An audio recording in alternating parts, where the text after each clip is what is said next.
I always thought working the night shift as a security guard at the old Sinclair Hospital would be boring, just rows of empty hallways and flickering lights, with only the hum of the monitors to keep me company. But last night, at 2:13 a.m., my reflection on the main security feed blinked. While I sat perfectly still, I brushed it off as a glitch, but something in my gut told me to keep watching, to wait for what might come next. I never imagined the screens would become a window into a nightmare, one that was waiting for me to notice.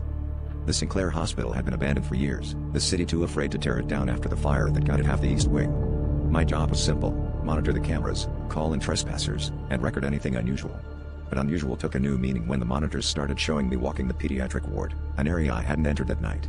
The figure moved like me, wore my uniform, even scratched at a scar on my neck that nobody else could see on camera. But its eyes, caught in the static, stared straight into the lens, unblinking, as if it knew I was watching. I replayed the footage, convinced it was old tape or a prank. But every time, the timestamp matched the present. Then, as I leaned closer, the figure on screen turned a corner and disappeared into the radiology wing.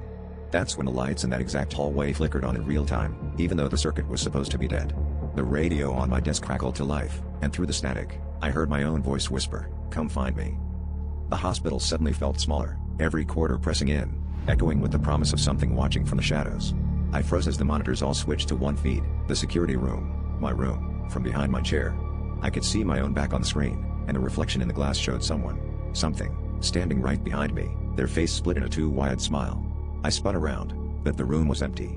But now, every time I blink, I catch glimpses of myself in places I've never been, on screens that shouldn't be on, and I know it's only a matter of time before the me on the camera steps out, and I'm the one left behind the glass.